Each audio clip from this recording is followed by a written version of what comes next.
You picked the wrong town to settle in, the mayor sneers at the quiet black woman stepping off the dusty stagecoach, unaware she is the fastest draw in the West. The townsfolk circle like vultures, their whispers sharp as broken glass. They see weakness where there is steel, assume she'll crumble under their cruelty and flee by sunrise. From the shadows, a grizzled prospector watches with growing interest. Something about her unshakable composure reminds him of his own buried principles. What they don't know is that her arrival isn't coincidence, and the papers she's waiting for will transform everything. The prospector's choice to help or hide will determine whether justice comes to this corrupt town or whether both their secrets die in the desert dust. Will her true identity save them both or destroy everything they're fighting for? Before we continue, comment where you are tuning in from. Perhaps we will publish a story there.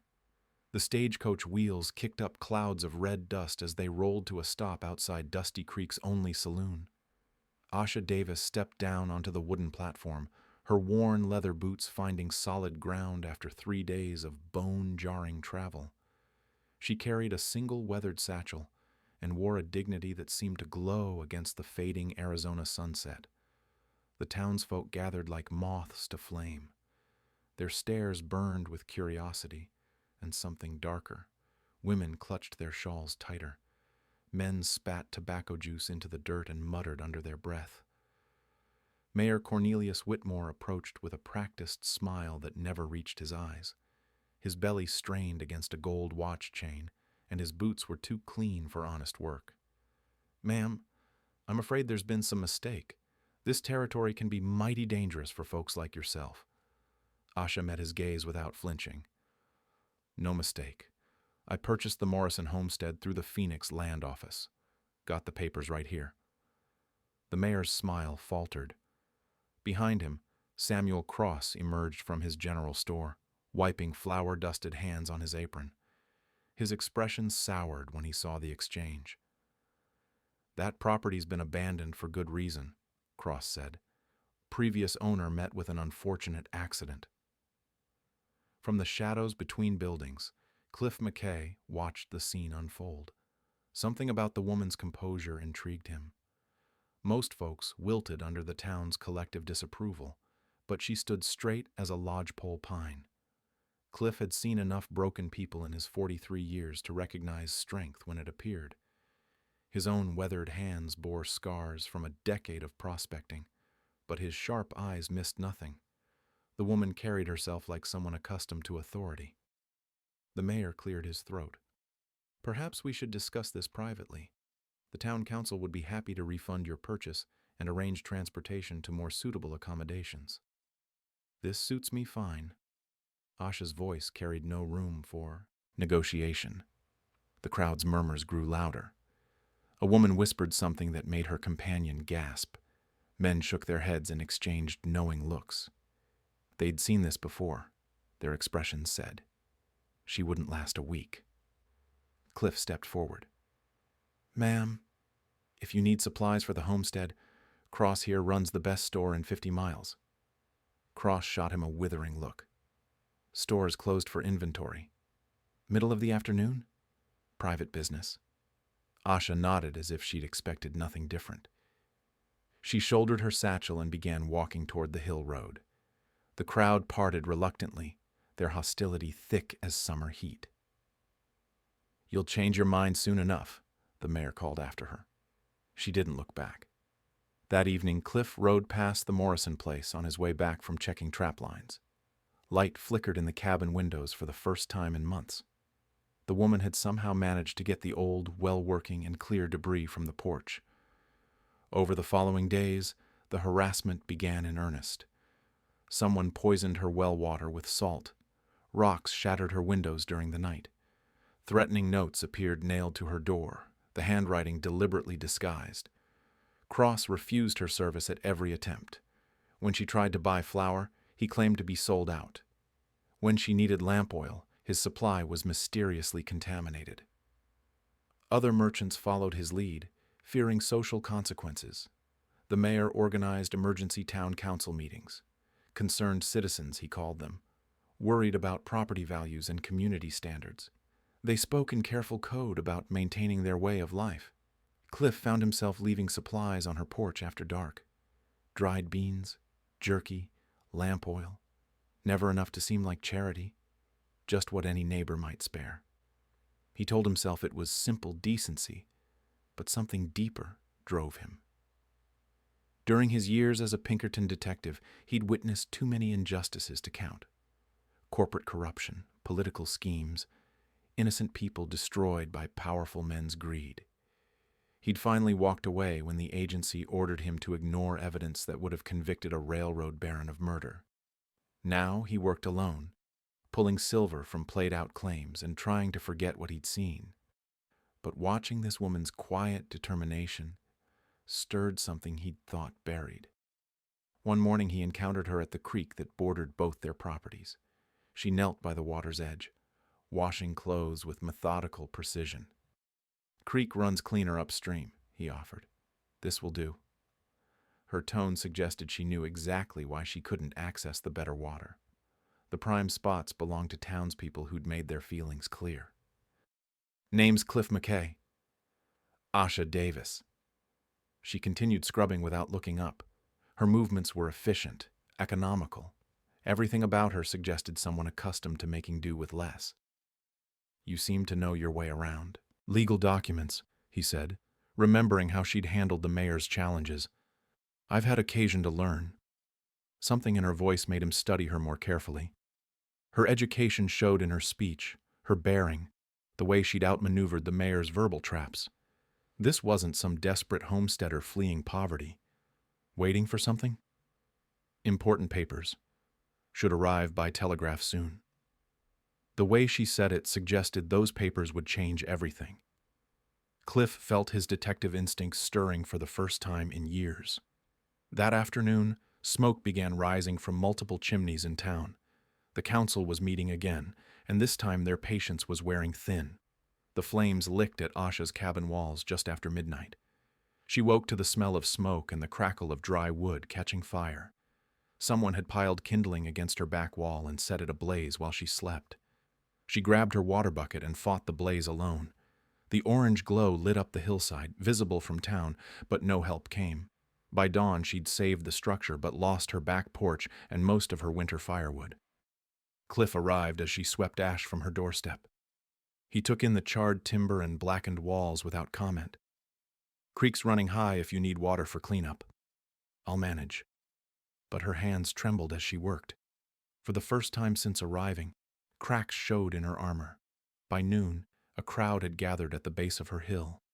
Mayor Whitmore led the group, with Samuel Cross and a dozen others flanking him. They marched up the dirt path like an army claiming territory. "Miss Davis," the mayor called out, "I think we need to have that conversation now." Asha stepped onto her damaged porch. The group spread out below her, forming a semicircle that blocked any escape route. Their faces showed no mercy. "Fire's a terrible thing," Cross said. "Spreads so easy in dry country. Hate to see it happen again." "Accidents seem to follow certain types around here," another man added. The previous owner learned that lesson too late. The circle tightened. Someone had brought rope. Others carried tools that could serve as weapons if needed. The message was clear without words being spoken. Asha's jaw set. She'd endured their harassment with patience, but being cornered brought out something different. Her hand drifted toward her hip in an unconscious gesture that spoke of long habit. "You folks need to step back." "Or what?" Cross laughed. "You'll write us a strongly worded letter?" The crowd chuckled at his joke. They saw a lone woman with no allies, no resources, no way to fight back. Easy prey. Thunder rumbled in the distance. A telegraph messenger appeared on the main road, riding hard toward town. His horse's hooves drummed against packed earth as he approached the hill. "Miss Asha Davis?" The messenger held up an official envelope. "Federal communication from Phoenix Territorial Office." The laughter died. Federal mail carried weight that local politics couldn't touch. Asha stepped forward and accepted the envelope with steady hands. She broke the wax seal and read in silence. Her expression shifted from defensive to something harder, more dangerous. "Gentlemen," she said, her voice carrying new authority. "I believe there's been a misunderstanding." She reached into the envelope and withdrew a silver star. The badge caught sunlight and threw it back like a warning. "Federal Marshal," the engraving read, "Arizona Territory." The crowd stepped backward as one unit. Mayor Whitmore's face went white as cotton. "That's impossible. The Morrison homestead serves as my official residence, as required by territorial law." Asha pinned the badge to her coat. "My appointment was confirmed 3 weeks ago." Cross stammered. "But you're just a federal law enforcement officer." Her transformation was complete. The defensive homesteader had vanished, replaced by someone who commanded respect through presence alone. "And every act of harassment you've committed constitutes a federal crime."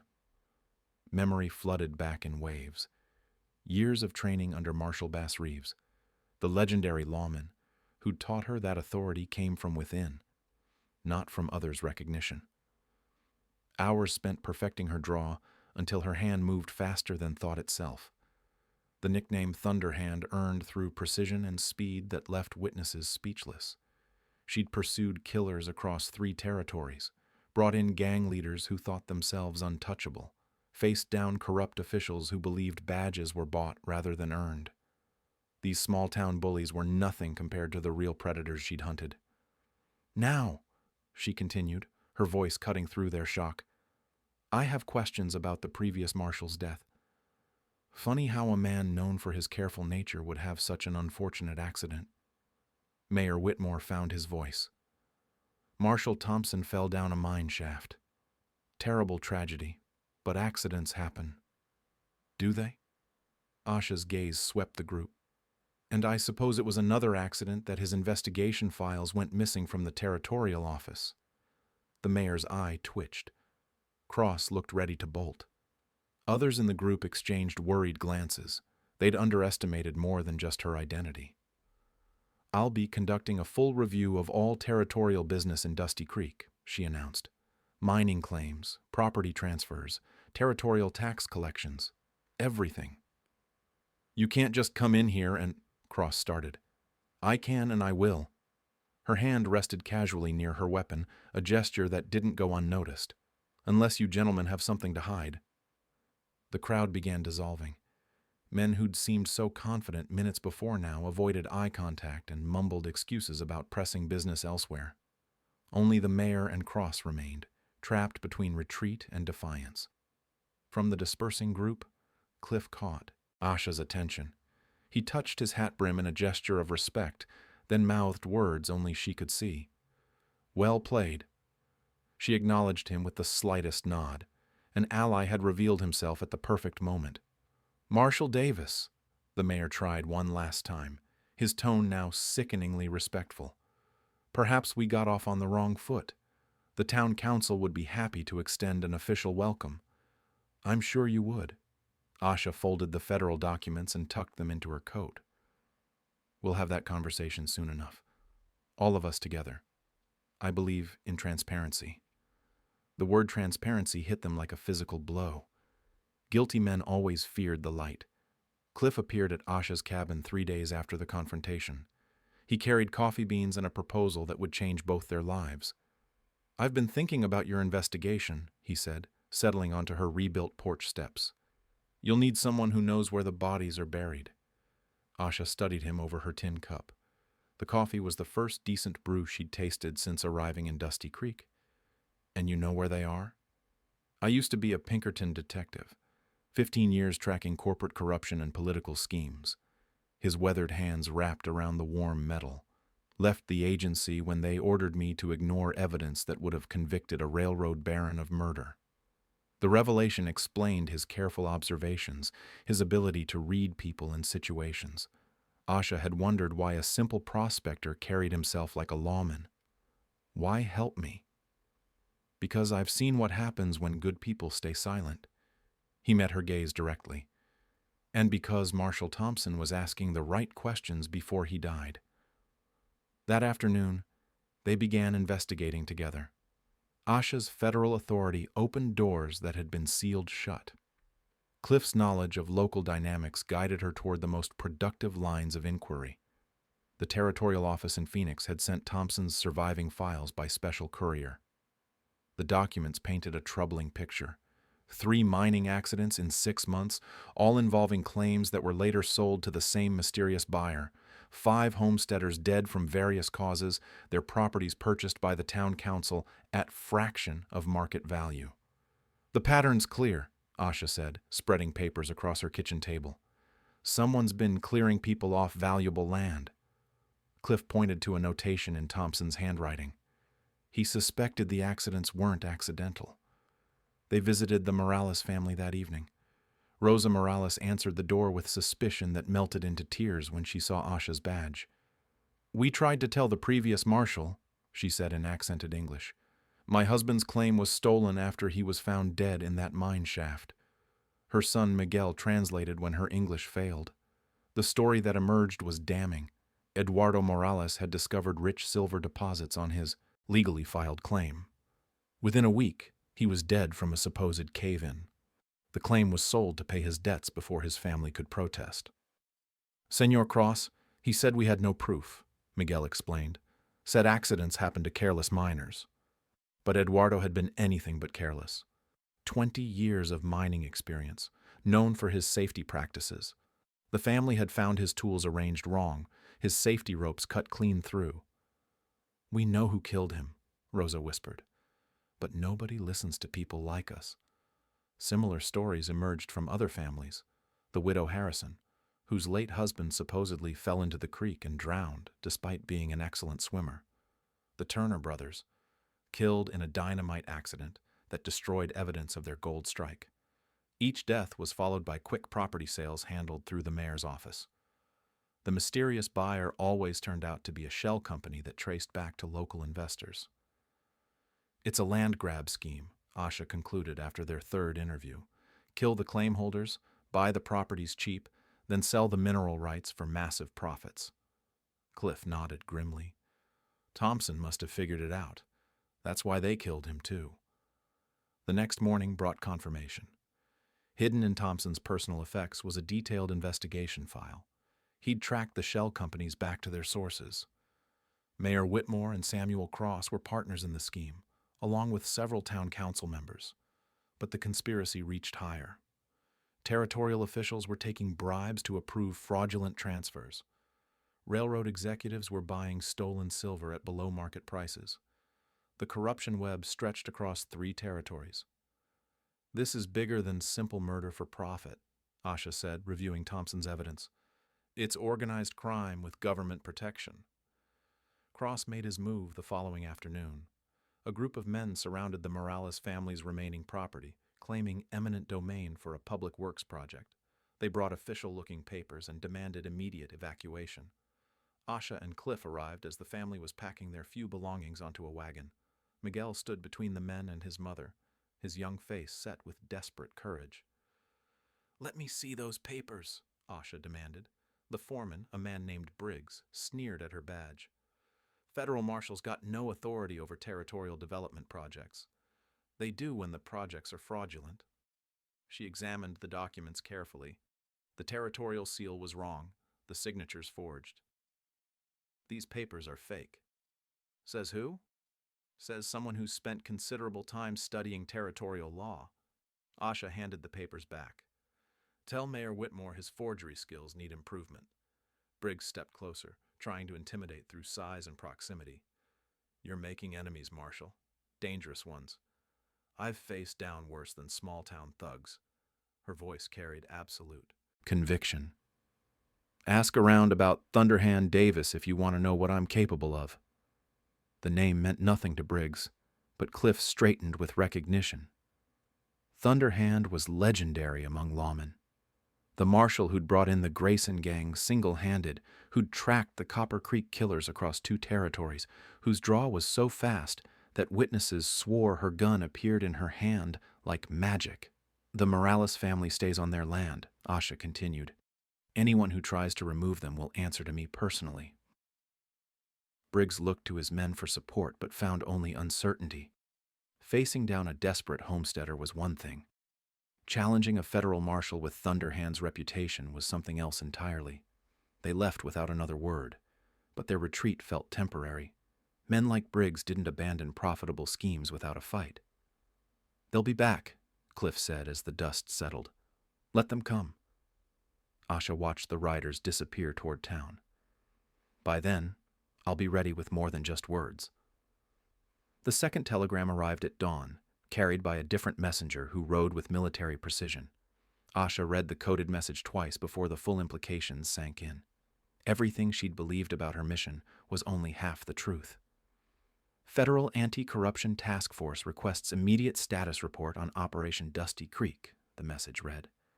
Phase 2 authorization granted. Additional resources en route. Cliff found her staring at the telegram on her porch, coffee growing cold in her hands. Bad news?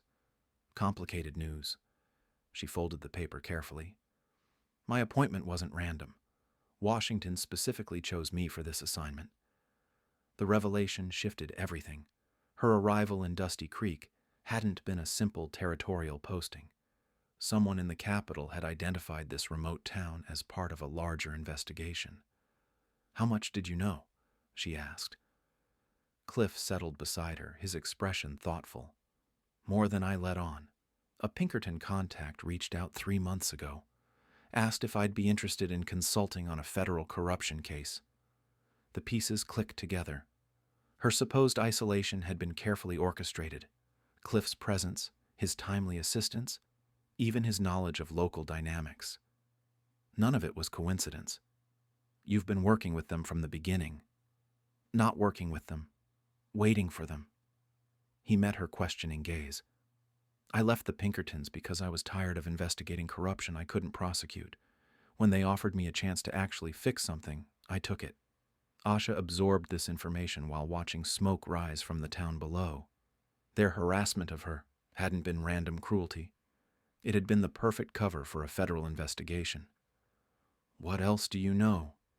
"The corruption network spans 5 territories. Railroad money, mining interests, territorial officials all working together. Dusty Creek is just one node in a massive operation." That afternoon, they rode to the abandoned mine where Marshal Thompson had supposedly died. The shaft entrance showed signs of recent activity despite being officially closed. Fresh tool marks scarred the rocky walls. New timber shored up sections that should have collapsed months ago. "Someone's been working this claim," Cliff observed, examining disturbed earth near the entrance. They descended carefully, following oil lamplight into the tunnels. The mine was far from abandoned. Recent excavation had exposed rich silver veins that explained why so many people had died for this land. "Thompson found this," Asha said, studying the evidence of ongoing mining activity. "That's why they killed him." Deeper in the tunnels, they discovered Thompson's real investigation. Hidden in a waterproof pouch was documentation of the entire conspiracy. Names, dates, financial records, and correspondence between territorial officials and railroad executives. "He was building a federal case," Cliff said, reviewing the meticulous notes, "just like we are now." But Thompson's files revealed something more disturbing. The corruption network had tentacles reaching into Washington itself. Territorial appointments were being bought. Federal investigations were being derailed from within. Even some Pinkerton operations had been compromised. "That's why they sent you," Cliff realized. "You're outside the normal chain of command, less likely to be compromised." The strategy made sense. Asha's reputation came from field work, not political connections. Her appointment had bypassed the usual territorial bureaucracy. She answered directly to federal marshals who were themselves under investigation.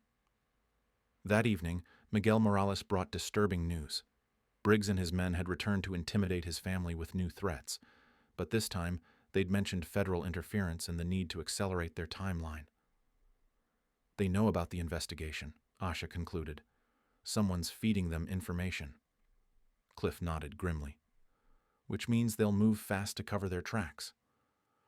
The next morning proved his prediction correct. Smoke rose from the territorial office in Phoenix. A fire had mysteriously destroyed records dating back 5 years. The same day, 3 key witnesses from other territories died in unrelated accidents. "They're eliminating evidence," Asha said, reading the reports that arrived by emergency telegraph, and anyone who might testify against them. But the cover-up attempt revealed the conspiracy's true scope. Coordinated destruction of evidence across multiple territories required significant resources and political influence. This wasn't just local corruption anymore. "How many federal agents are compromised?" Cliff asked. "Unknown, but enough to make traditional prosecution impossible." Asha studied the pattern of destroyed evidence and dead witnesses. "That's why they're using me. I'm completely outside their network." The realization was both empowering and terrifying.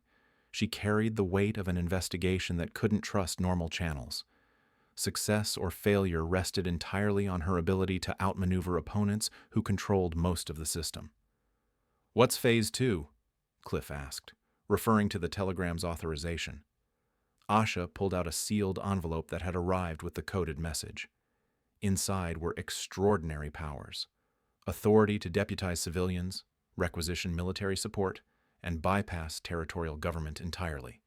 "They're giving me everything I need to finish this," she said, "one way or another." That night, they planned their final moves. The conspiracy was too large to attack directly, but it had a weakness. Every corrupt network needed money to function, and money left trails that couldn't be easily destroyed. "The railroad payments," Cliff suggested. "They have to move large amounts of cash to pay off officials. And silver has to be transported to buyers." Asha spread Thompson's financial records across her table.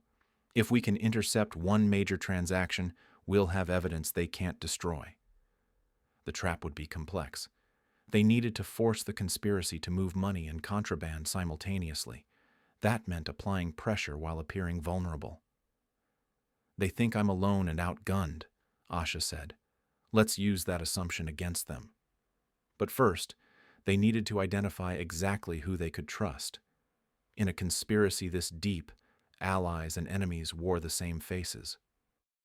The town meeting convened at sunset in the schoolhouse, the largest building in Dusty Creek.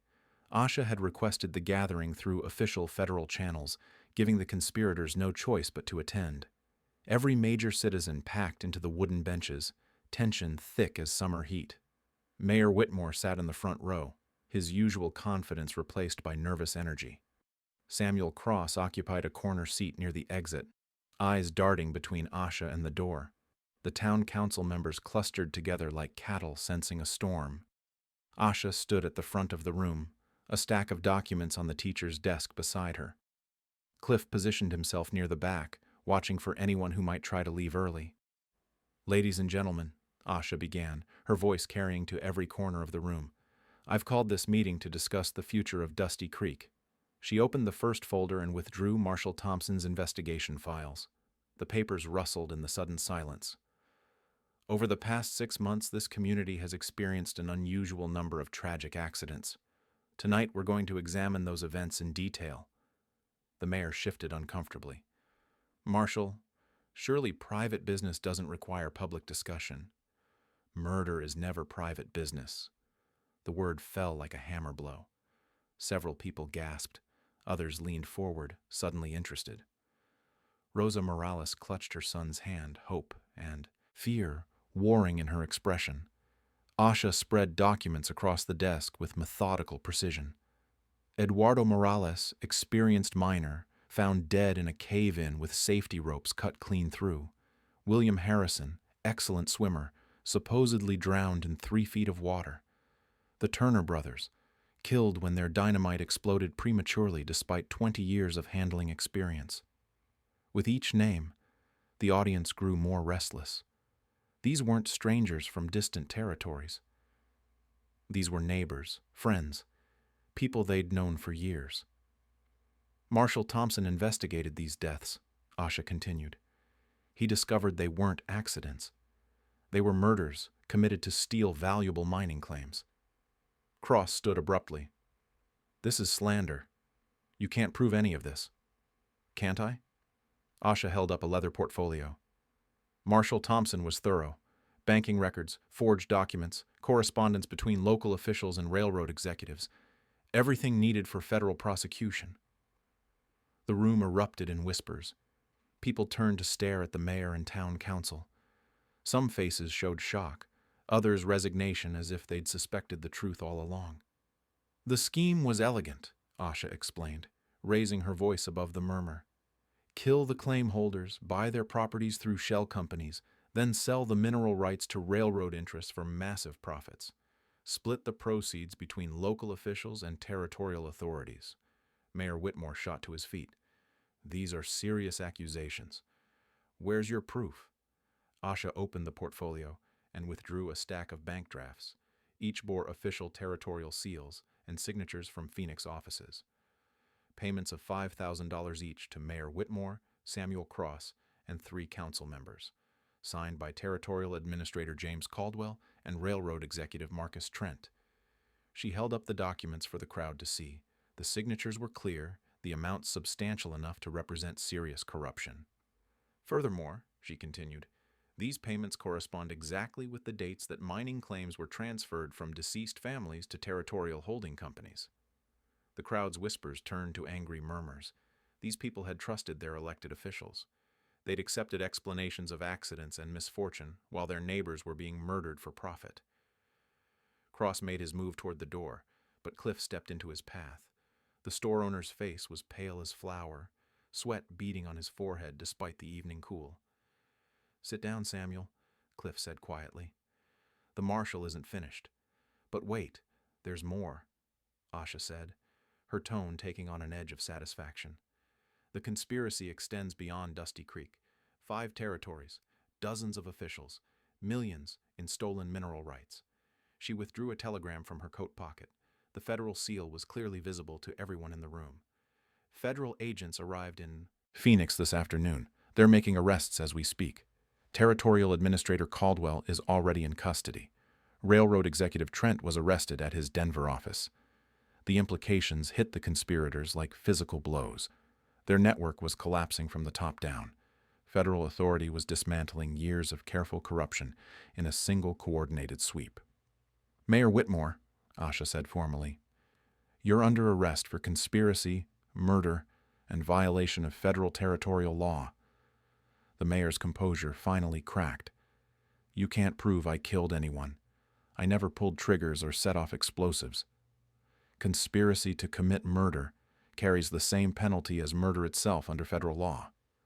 Cliff produced iron shackles and moved toward the mayor. The crowd watched in fascination as their corrupt leader was finally held accountable.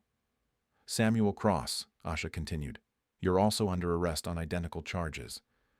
Cross tried one last desperate move. What about proof? You can't convict us based on accusations and paperwork.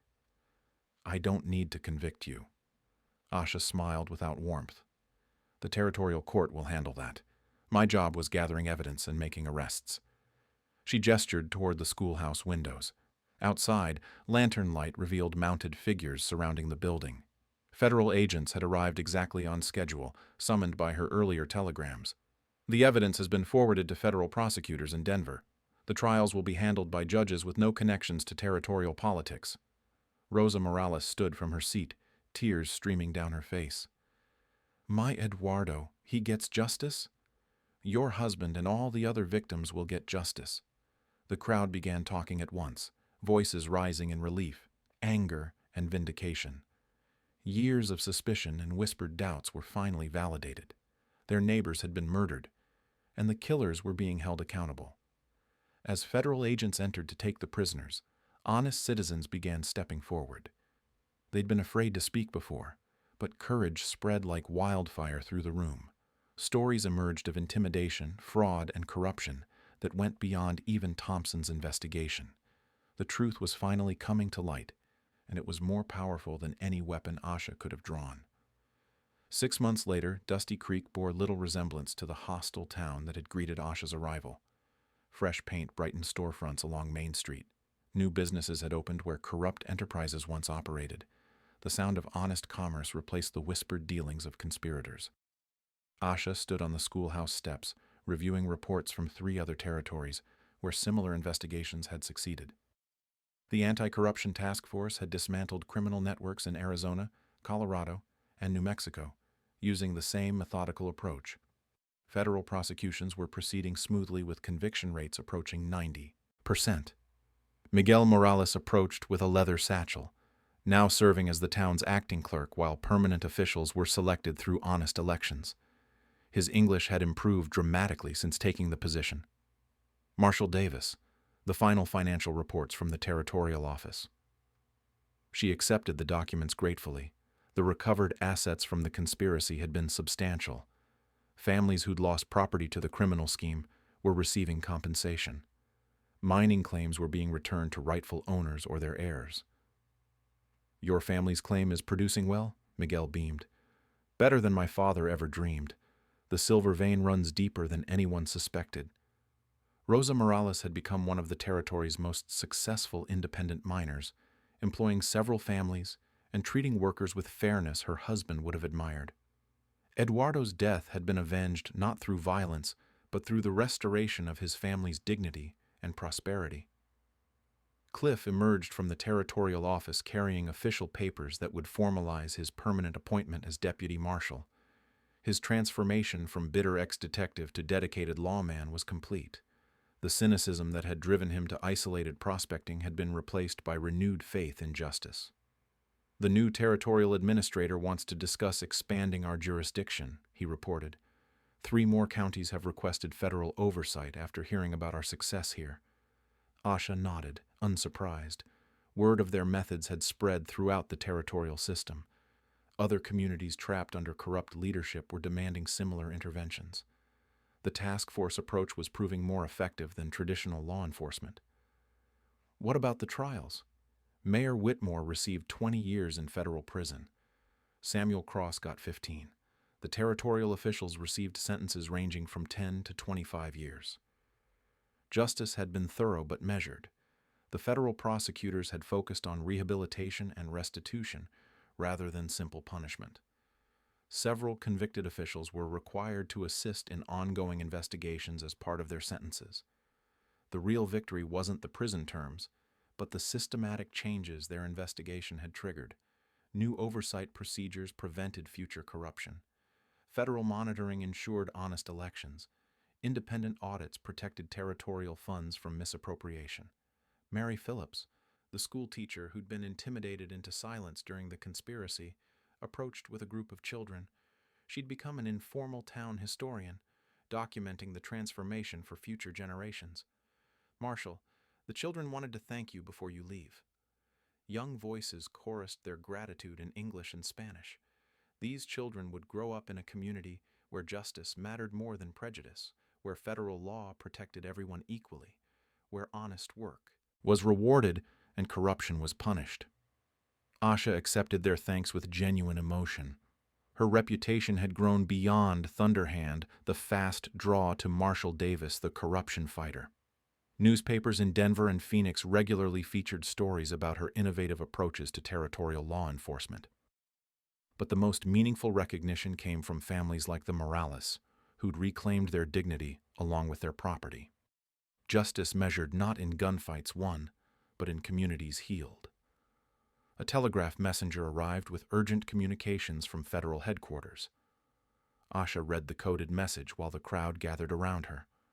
New assignments awaited, new communities that needed the same careful intervention Dusty Creek had received.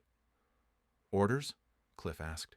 "Silver Falls, Colorado Territory. Mining town with suspicious accident rates and uncooperative local officials." He grinned at the familiar pattern. They'd learned to recognize the signs of organized corruption from studying dozens of similar cases. Mining communities were particularly vulnerable to the schemes they'd encountered in Dusty Creek. "How long until we leave?"